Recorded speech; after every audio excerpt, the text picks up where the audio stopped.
আসসালামু আলাইকুম। আমি আজকে নিয়ে আসলাম ছোট মাছের চচ্চড়ি। আর এই চচ্চড়িটা আমি কিভাবে রান্না করেছি আসুন দেখে নেই। এই মাছগুলো আমি ভালো করে পরিষ্কার করে কেটে ধুয়ে নিয়েছি। দেখেন ছোট ছোট মাছ, আমি মাথাগুলো ফেলে দিয়েছি কারণ মাথার অনেক বালুর মতো একটা কংক্রিটের মতো লাগে, এই জন্য মাথাগুলো আমি কেটে দিয়েছি।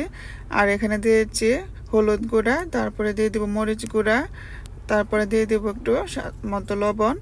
এগুলো ভালো করে মিক্সড করে তারপরে আমি কড়াইতে ভেজে নিব একটু হালকা করে, কারণ ভাজা না ভাজলে এটা পেঁয়াজ মশলাতে মাখিয়ে দেওয়া যায়, বাট এটা একটু নরম টাইপের মাছ, এই জন্য একটু ভেজে নিলে মাছটা আস্ত থাকবে। এই জন্য আমি একটু হালকা করে ভেজে নেব, বেশি ভাজবো না, একটু হালকা করে ভেজে নিয়ে তারপর আমি নেক্সট প্রসেসিংয়ে যাব। দেখুন আমি এগুলো দিয়ে দিয়েছি কড়াইতে।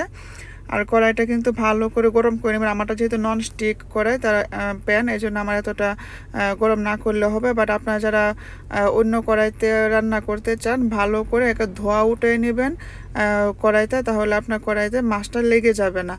আর কড়াইটা ধোয়া উঠানোর পরে তারপরে ওটাতে আপনি তেলটা আবার ভালো করে গরম করে নেবেন, তাহলে যে কোনো মাছ দেন আপনার মাছটা লেগে যাবে না। দেখুন আমি সবগুলো মাছ ভেজে নিয়েছি।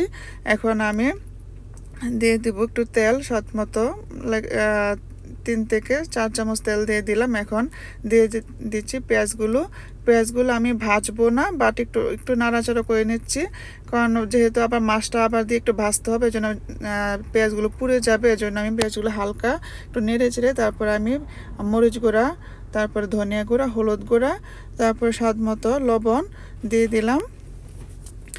এখন আমি এগুলো একটু মিক্স করে নিচ্ছি। আমিও এগুলো একটু ভাজবো না, কারণ শুধু মিক্সড করে নিলাম। এখন আমি মাছগুলো দিয়ে দিব।